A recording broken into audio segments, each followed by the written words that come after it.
A continuación presentamos las diferentes miradas de la realidad nacional e internacional.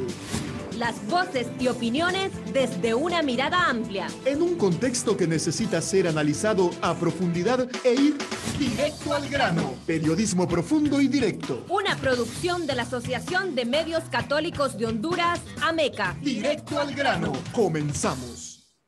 Los temas de interés nacional son analizados a profundidad aquí en Directo al Grano, a través de nuestro análisis de la semana.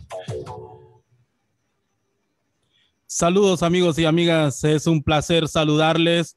Les damos la más cordial de las bienvenidas a esta entrevista de análisis de la realidad de su programa Directo al Grano por la Asociación de Medios Católicos de Honduras, AMECA. El tema es el tema del momento, es sin duda estos escenarios políticos que se abren tras unas polémicas elecciones primarias e internas de 3 partidos políticos, Liberal, Nacional y Libre. Para hablar del tema, hoy nos complace dar la bienvenida al abogado Raúl Pineda Alvarado, reconocido analista político hondureño, miembro del Partido Nacional, fue diputado al Congreso Nacional. Abogado, es un placer tenerlo con nosotros. Bienvenido a esta entrevista de análisis de la realidad. Buenas tardes. De nuevo, feliz Día del Padre. Y estoy a su disposición para que hablemos de un tema que tiene consecuencias y alcances más de lo que se pudiera analizar comparándolo con otros procesos electorales. Así que estamos a su disposición. ¿Cómo valora usted este proceso electoral primario e interno? Como diferente, como revelador de situaciones más profundas de las que pudieran ser la integración de las planillas o el conocimiento de los datos que nos dan el Consejo Supremo Electoral o el registro. Este es un problema que ha puesto en evidencia el enorme poder de la corrupción y la enorme influencia de la pobreza en la toma de decisiones políticas. Una pobreza que ha generado un fenómeno de inevitabilidad que está permeando mucho a los hondureños. Esa sensación de que aquí no se puede hacer nada porque todo es inevitable, y el poder de la corrupción. Una corrupción que antes nosotros circunscribíamos, acotábamos solamente a lo político, sino una corrupción que ha afectado a todas las instituciones. Aquí es preocupante ver que 2 pastores evangélicos vayan a recibir casi 6 millones de lempiras porque iban en las planillas y la autoridad aplicando la ley, porque una persona que es titular, que pastorea bajo cualquier denominación, una institución religiosa, no puede ser candidato a diputado. Y sin embargo, el gobierno, en lo que llaman un arreglo amistoso y que muchos consideramos un acto de corrupción, los indemniza por algo que no pasó. Es decir, no integraron las planillas, lo que tenían era una eventual expectativa de quedar como diputados, lo cual es verdaderamente aleatorio. Seguramente no iban a quedar, legalmente no podían figurar, y sin embargo el Estado los indemniza y van a recibir mucho más de lo que pudieron haber obtenido por los sueldos que normalmente pudieron haber ganado como diputados. Cuando líderes religiosos hacen esas cosas, yo creo que aquí ese concepto del infierno de Dante, abandonen toda esperanza, se fortalece y adquiere una vigencia que es atemorizadora. El proceso electoral interno y primario, como antesala de un proceso general, se delegitimó, se desprestigió, perdió toda credibilidad, como querían los enemigos del proceso electoral general. Es decir, aquí los malos triunfaron. Y triunfaron por diferentes razones, ¿va? Lo más lamentable es que eso le cuesta al pueblo hondureño 1.200 millones de lempiras. Cuando usted sale a las calles de este país va a encontrar centenares, si no miles de personas limpiando vidrios de carros o ejerciendo la mendicidad de manera pública y abierta. Obviamente nosotros ya nos acostumbramos a eso. Pero el Estado dispone de un programa de 5.000 millones de lempiras a través de la oficina o de la Secretaría de Desarrollo Social, con los que perfectamente pudiera asistir a estos indigentes y eliminarle a la sociedad hondureña ese feo espectáculo que nos pone frente a los extranjeros, como un país que vive al borde de la selva. ¿Quiénes son los malos que dice usted estaban interesados en que estas elecciones primarias e internas estuvieran en las condiciones calamitosas en las que se está, donde a esta altura no se conocen resultados, donde hay un montón de precandidatos declarándose ganadores y la calidad de quienes se están declarando ganadores dentro de este proceso? Bueno, para usar una frase de la cinematografía infantil propia de esas películas mexicanas de bajo presupuesto, los malos son los que están en el poder, los que están en el gobierno. ¿Por qué? Porque este proceso tiene una característica muy particular que lo hace diferente a los anteriores. Los otros gobernantes salen del estadio de entregar la banda presidencial y se van para su casa. Los que están ahora probablemente vayan a enfrentar la justicia norteamericana. Y eso hace diferente el proceso y le da una vigencia contundente a aquella frase histórica que se le tomó a Adolfo Hitler y que está plasmada en un libro que se llama El joven Hitler, que dice: vamos a hacer lo que sea necesario hacer, haremos lo que haya que hacer.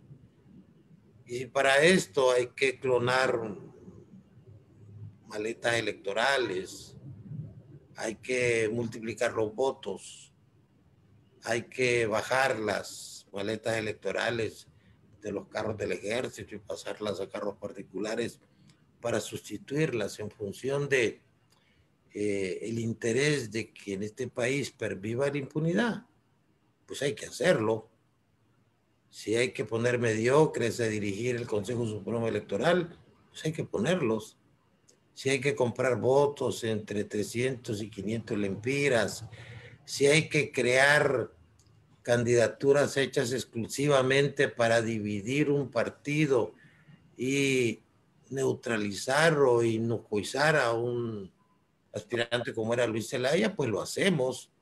Si vamos a poner de candidato a un ex convicto que no puede entrar a los Estados Unidos, pues lo hacemos con tal que esto favorezca la impunidad de los que ostentan y de los que detentan el poder.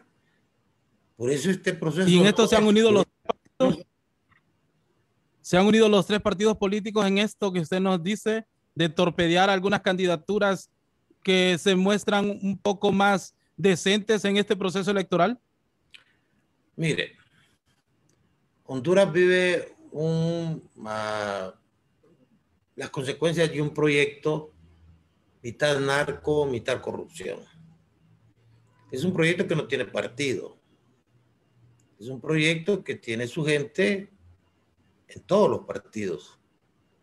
Si usted analiza en las Cortes de Nueva York, se ha hablado de que los 4 últimos presidentes han tenido relaciones con el crimen organizado.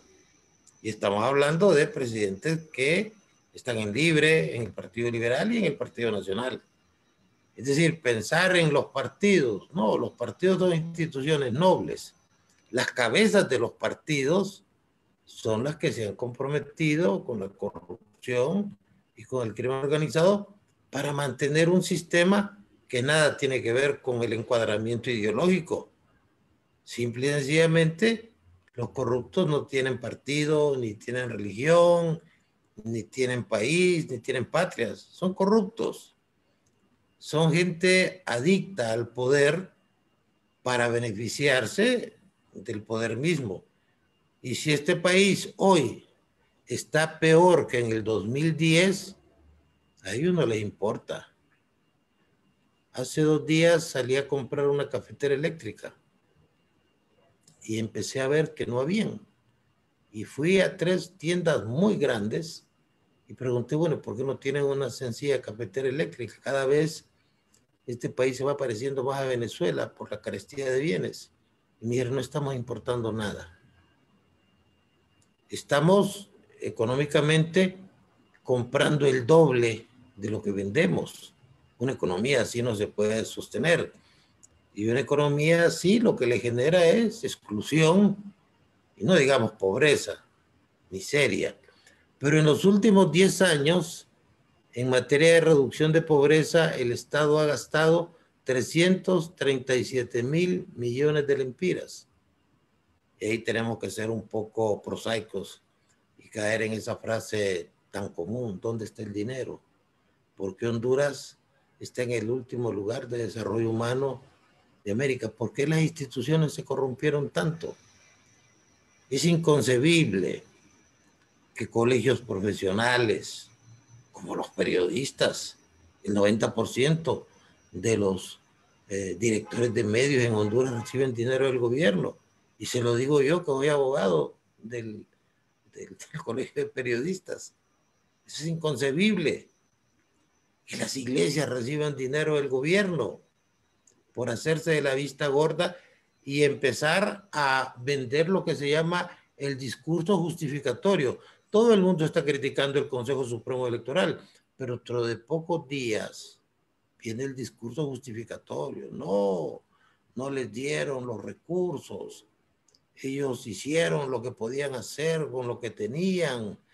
El problema son los políticos, pero no damos los nombres de los políticos. ¿Qué entonces, falló ahí?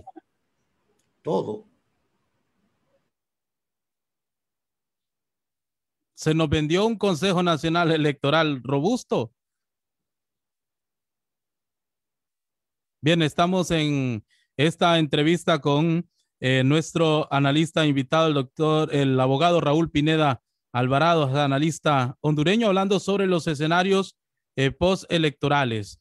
En esta entrevista que realizamos a través de Radio Progreso, también para la Asociación de Medios Católicos de Honduras, AMECA. Intentaremos recuperar la comunicación con el abogado Raúl Pineda Alvarado, haciendo una mirada sobre esta realidad que enfrenta el país. Hoy sí lo tenemos. Abogado, le consultaba que qué falló en ese Consejo Nacional Electoral que se nos vendió como una institución robusta que solventaba los problemas y los vicios del pasado.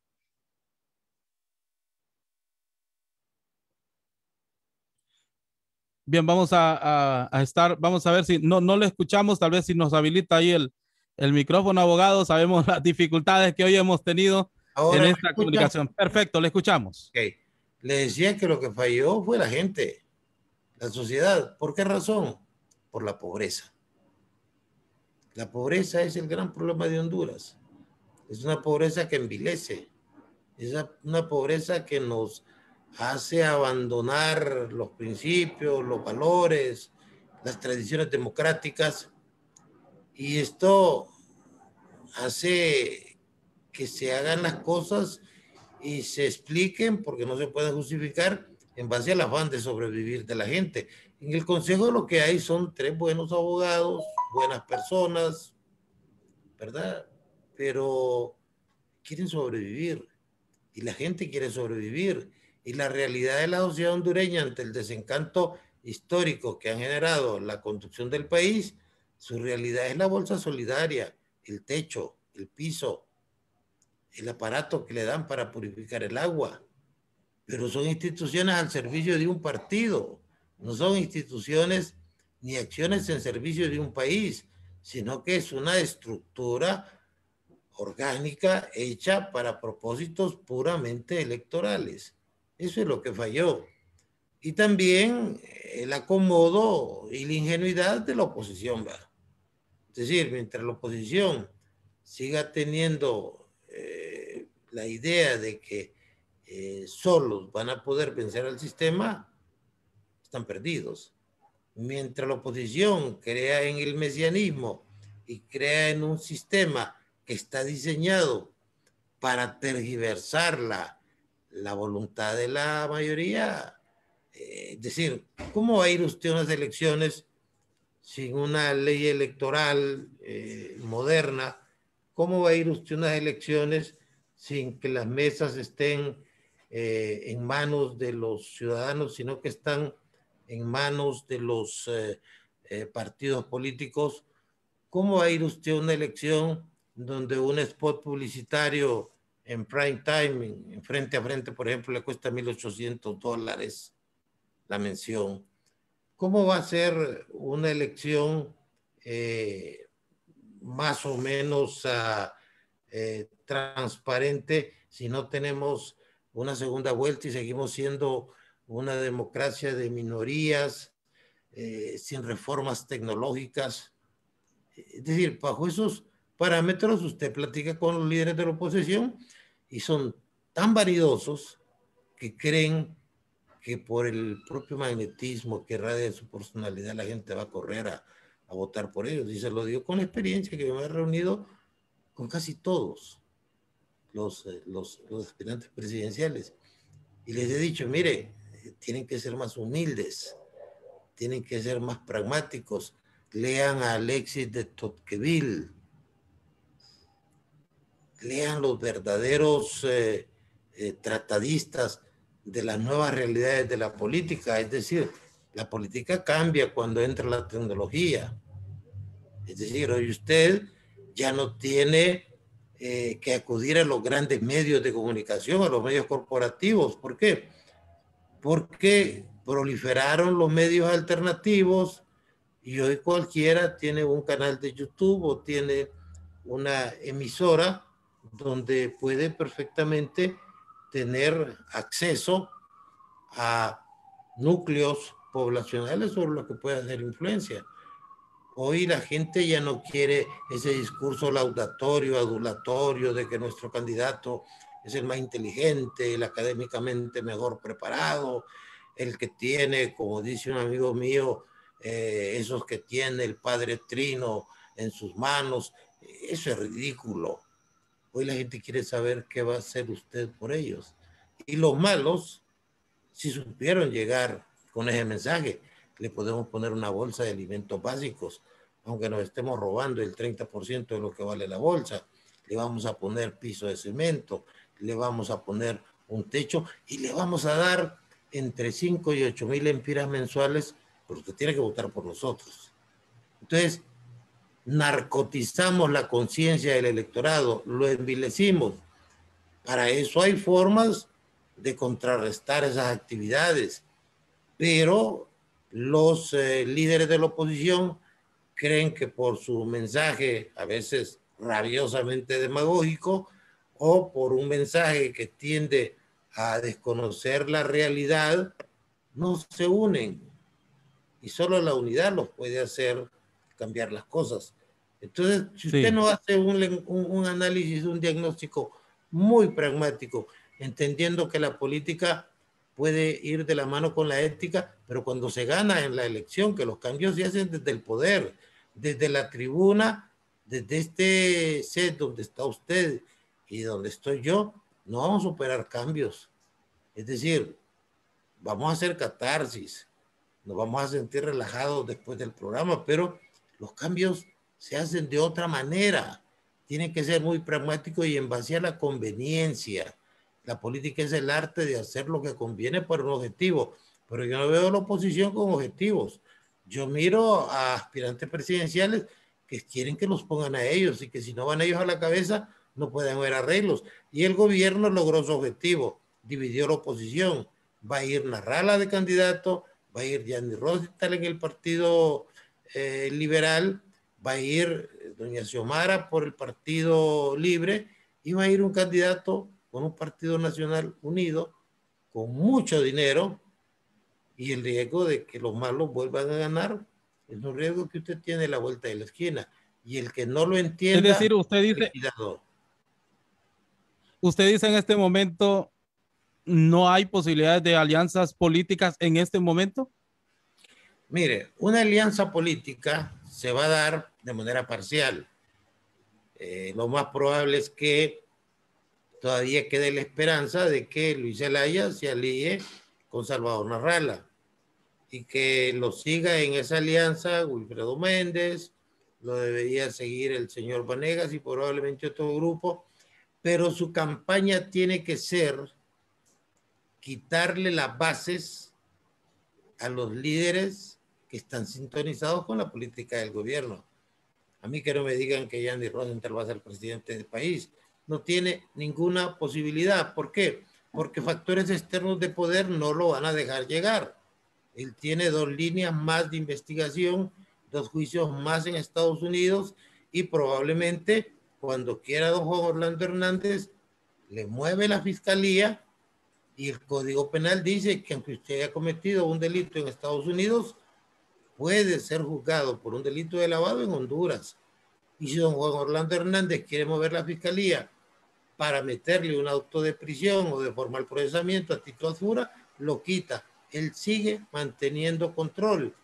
Pero usted oye un discurso de crítica, de detracción, no ve análisis concretos. Si usted me dice la oposición es mayoritaria, por supuesto, pero si me pregunta, ¿está organizada? Yo le diría, claro y contundentemente no. Si le dicen a don Salvador Narrala, usted tiene 23,000 mesas que cubrir y necesita 46,000 personas de su absoluta confianza que le defiendan el voto, tendría que decirle que no. El gran problema de este país en la próxima elección son las mesas. Yo no sé si usted conoce el Partido Nacional Republicano, o conoce el Partido Tomos Honduras, o conoce el Partido Centro Democrático. Bueno, no los conoce, no se sabe quiénes son sus candidatos ni quiénes son sus líderes. Hay 10 partidos, por lo menos 8, que fueron prodigados, creados por el Partido Nacional, y que si no se aprueba una nueva electoral, van a tener representación en la mesa. Y si tienen mayoría en la mesa, van a hacer en la mesa lo que diga el Partido Nacional. Y esa es una realidad que yo no escucho que la oposición... ¿El Partido Nacional o Juan Orlando Hernández, abogado? Para mí, don Juan Orlando Hernández. ¿Por qué? Porque él va a hacer lo que tenga que hacer para mantener un adecuado control interno. No es cierto que los norteamericanos de un día para otro van a venirse a llevar a don Juan Orlando Hernández. Él resuelve su problema simplemente controlando el Congreso y modificando el artículo 102 de la Constitución, prohibiendo la extradición. Él resuelve su problema diciéndole al fiscal Chinchilla, acúseme si las penas por narcotráfico en Honduras son ridículas. Y si usted se declara confeso, le bajan la 3ª parte de la pena. Y si se porta bien en el penal, le bajan el 50% de la pena. Usted arregla su problema estando 4 años preso cómodamente en una prisión hecha a su medida o en una unidad militar. Es decir, no es tan cierto eso que los norteamericanos van a resolver el problema de Honduras. Que pueden hacerlo, sí. Que están interesados, sí, una parte, pero que este problema de Honduras está al nivel de los problemas del Golfo Pérsico o de los problemas que tienen con Rusia, o que es un problema prioritario para la política o la geopolítica norteamericana. Están locos los que le digan eso. Algunos hablan del caso Noriega en Honduras. Eso es imposible. Hasta el general Cisneros, que fue el que condujo esa operación, dice que fue un error. Fue un problema que dejó una sociedad panameña rabiosamente antinorteamericana. Eso no va a pasar en Honduras. Tampoco es necesario que pase. Simple y sencillamente, cuando usted habla con un político norteamericano o con un de esos elementos raros que mandan los norteamericanos acá, y usted no sabe si son políticos, si son sociólogos, si son pastores evangélicos o son agentes de inteligencia, lo que le preguntan es, bueno, ¿y ustedes qué van a hacer? ¿Ustedes quieren que le resolvamos el problema? ¿Y qué hace su sociedad? Vaya a ver las manifestaciones populares. Aquí hubo un movimiento de indignados poderoso y digno, porque los norteamericanos no apoyaron. Y sus dirigentes lo que hicieron fue irse fuera del país, becados, y desaparecieron, o se convirtieron en su gran mayoría en lo que decían combatir, en burócratas. Entonces, mira, un problema complicado. ¿Qué necesita Honduras?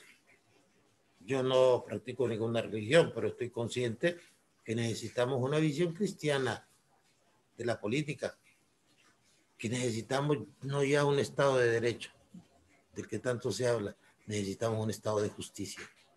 Ya las sociedades latinoamericanas no le hablan del Estado de Derecho. Eso es para sociedades muy avanzadas. Necesitamos un Estado de justicia. Y un Estado de justicia con una visión cristiana.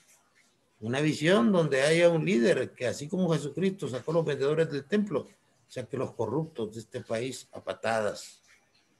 Un Estado donde veamos al ciudadano como un hermano, como un igual a nosotros, y que le ayudemos y que le tendamos la mano solidaria, pero no que veamos al ciudadano solamente como un objeto, como un voto, como un sujeto que nosotros lo vamos a acarrear y lo vamos a manipular y lo vamos a utilizar para seguir robando, como se está robando y se ha robado en el pasado. Abogado, ¿quién es el candidato de cara a las generales de Juan Orlando Hernández? Nasri Azura. ¿Siempre lo fue? Mire, el candidato de Juan Orlando Hernández siempre fue Juan Orlando Hernández y él todavía no ha abandonado ese proyecto continuista. Es decir, él mantiene control. Con Azura, él tiene un problema. Azura es un hombre que se hace el muerto ahorita con don Juan Orlando, pero si él gana la elección, él va a tomar sus decisiones básicamente sintonizadas con la política que le fije la comunidad palestina en este país. Eso de lo como un hecho. En el caso de Oliva, don Juan Orlando Hernández inicialmente le había prometido al doctor Oliva todo su apoyo. Por eso Juan Orlando se está quedando solo. ¿Por qué? Porque ya el Partido Nacional tiene candidato y cuando usted tiene un candidato, el presidente pierde el 40% de su poder.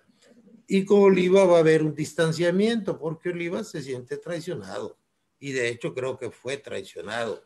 Es increíble que un movimiento que encabece el presidente del Congreso y donde esté, digo yo, la tercera figura del Partido Nacional como es Ricardo Álvarez, no haya sacado hasta esta fecha ni un tan solo diputado por Francisco Morazán. Y esto ya lo había dicho la gente del movimiento Unidad y Esperanza. Ya lo habían dicho, no les vamos a dejar ni un regidor en la alcaldía, tampoco les vamos a dejar ni un diputado en Francisco Morazán, lo que determina que ellos tenían el control del proceso. Y eso lo sabe perfectamente Oliva. Entonces, a quien le empieza a llegar su fecha de vencimiento, salvo un acontecimiento extraordinario, es al presidente Hernández. Él pierde poder ahorita con Azura. ¿A usted le sorprenden esos resultados? No me sorprenden. Claro, veo sí que fue inédito que fueran tan torpes que no le dejaran ni un tan solo diputado a Oliva. ¿Por qué? Porque el proyecto es controlar el Congreso. ¿Para qué? Para hacer las reformas constitucionales que le interesan al presidente Hernández una vez que el panorama se le ponga complicado, si así llega a suceder en los Estados Unidos.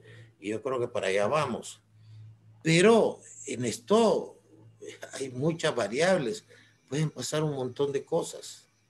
Es decir, hacer un pronóstico del panorama político de Honduras hoy es muy difícil porque los cambios van muy acelerados y estos fueron muy torpes.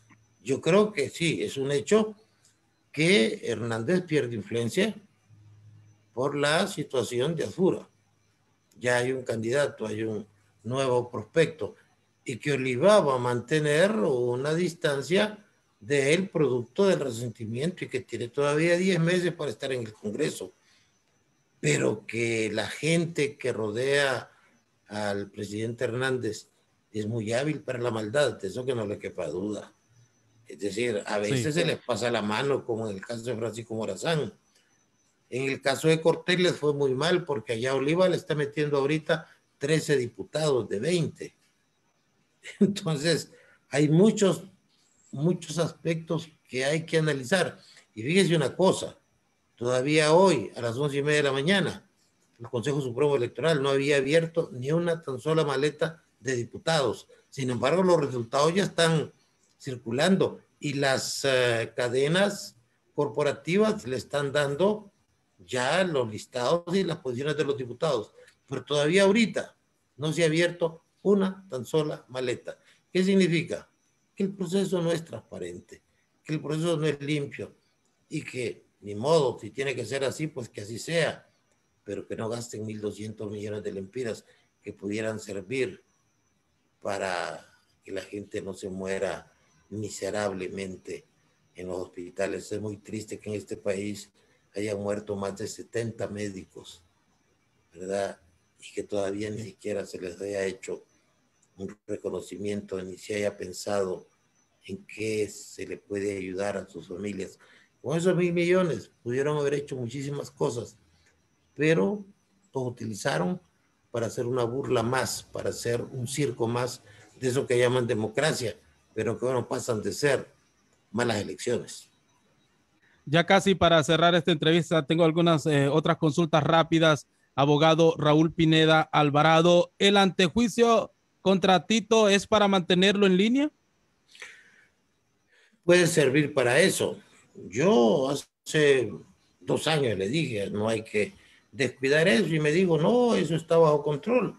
De repente, inexplicablemente, apareció esa acción de tipo legal que el día que la presenten y va a una audiencia y el juez dice que hay indicio de la perpetración del delito, que sí lo hay, ¿verdad? Yo no digo que él se apropió de ese dinero, pero no es legal que el dinero del Estado, de la municipalidad, lo haya depositado en sus cuentas o en cuentas de sus hijas.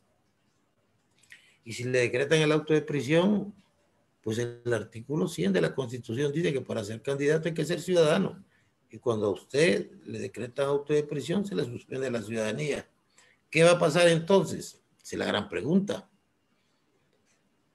Don Juan está midiendo los niveles de control que tiene sobre la gente y lo está haciendo muy bien. Yo estoy convencido de que cuando Gianni Rosenthal llegó a Honduras, en lo que menos pensaba era en una candidatura. Y cuando veo actas donde don Gianni saca más de 500 votos y el otro señor que en todas las encuestas, por lo menos en 3 privadas que yo vi, salía 6 puntos o 8 puntos arriba del señor Rosenthal y hoy pasa de 20, digo, aquí hay algo que no es normal. ¿Qué se quería? Bueno, el enemigo de Juan Orlando Hernández no era Salvador Narrala, era Luis Zelaya. Y lo están triturando, le están pasando una motoniveladora electoral para dejarlo fuera del sistema. Ahora, el gran ganador de este evento es Narrala. ¿Por qué? Porque los resentidos se van a ir con Narrala. Pero si Narrala no maneja bien su campaña y no genera las salvaguardas y los controles necesarios para que haya una elección limpia, pues va a pasar lo que pasó con el PRI en México. Estuvo 70 años en el poder y mucha gente murió y no vio los cambios. De repente eso nos va a pasar a nosotros. Si Narrala hace bien las cosas, cambia su discurso, porque Narrala controla el voto emocional, es decir, el voto reflexivo no lo controla, el voto emocional sí lo controla, y hace una buena alianza, un buen tándem con Luis Zelaya y lo fortalece con otros liderazgos de gente decente que sí la hay en el país, Narrala se convierte en el gran ganador de este evento. ¿Eh? ¿Por qué? Porque ya esa alianza que se iba a dar, pero que no se sabía quién iba de candidato, hoy se despeja. El candidato va a ser Narrala, pero se va a fortalecer con Luis Zelaya. Y si logran trabajar la base, esos 600,000 votos que mi criterio tiene Narrala con unos 400,000 votos que le pueda aportar Luis Zelaya, que sí los tiene y los ha demostrado que los tiene, definitivamente tienen 1 millón de votos con los cuales se pueden enfrentar no al Partido Nacional, al gobierno, porque este gobierno no es un gobierno que encarne el pensamiento centro derecha del Partido Nacional. Sí. Gobierno Óigame, de delincuentes. los juicios en Nueva York, que son contra narcotraficantes, algunos confesos, pareciera que fueran juicios contra Juan Orlando Hernández. Es el nombre que más predomina en estas cortes. ¿Esto puede influir en un proceso electoral como el hondureño, abogado? Por supuesto. Y puede causarle mucho daño al país. A este país, si se le va a amenazar diciéndole que le van a quitar la autorización para tener su base acá, que es la que apoya a Guantánamo, la base de Polmerol es importante porque de ahí sale la logística para Guantánamo, pues simple y sencillamente le ponen un impuesto, prohíben las remesas y se acabó el país. O le ponen una cuota a la exportación de melón o de camarón o de banano. Pero las actitudes de provocación, de desafío del presidente Hernández no van a beneficiar. El que crea que aquí hay alguien que va a estar tranquilo en su casa, que no se va a ver involucrado directa o indirectamente en los conflictos que se den entre el gobierno de Estados Unidos y el gobierno de Honduras, anda equivocado. Aquí todos estamos en el barco y todos tenemos que asumir un rol, todos tenemos que asumir un papel. Y yo siento que la gente que no está involucrada en los partidos políticos, los empresarios, la conferencia episcopal, deben hacer un papel de mucha mayor orientación y a veces de denuncia para que las cosas cambien y que la gente no siga muriendo por la corrupción de los hospitales móviles o por el abandono de ese proyecto de reconstrucción que fue tan cacareado y que del cual ya no se habla nada, o de una serie de transformaciones que se dijeron que se iban a hacer aprovechando la tragedia de los huracanes y de la pandemia, y que dejemos de ser una sociedad narcotizada, a veces por las enseñanzas religiosas, a veces por el fútbol, a veces por la política, pero cada persona debe asumir su rol y convertirse en un ente transformador. De otra manera, el partido está perdido y el país está no en crisis, sino está en precariedad de su existencia como país, como en algún momento señaló Yuval Harari en uno de sus libros.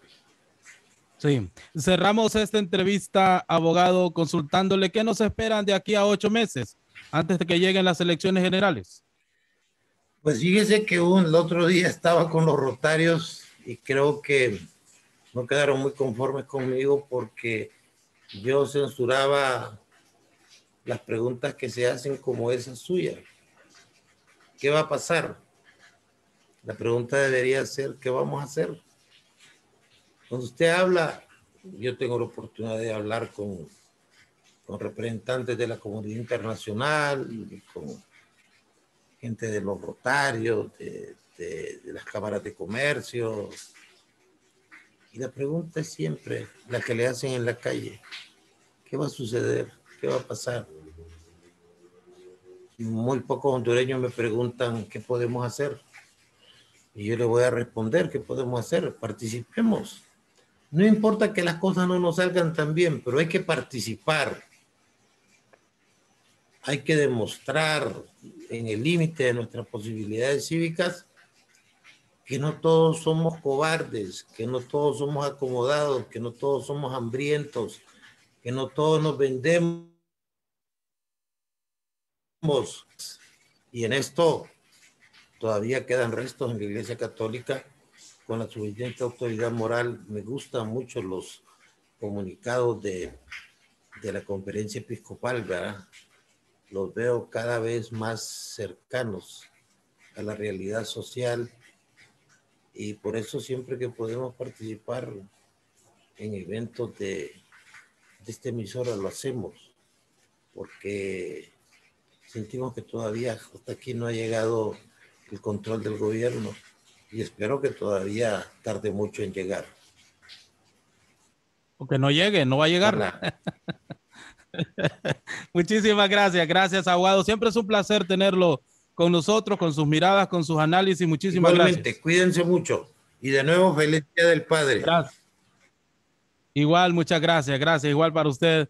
Feliz Día del Padre. Hoy día de San José, 19 de marzo. Muchísimas gracias al abogado Raúl Pineda Alvarado, reconocido analista hondureño, ha estado con nosotros en este espacio de análisis de la realidad. Vamos a unos breves mensajes. No nos cambie. Ya regresamos en Directo al Grano. Escuche Directo al Grano a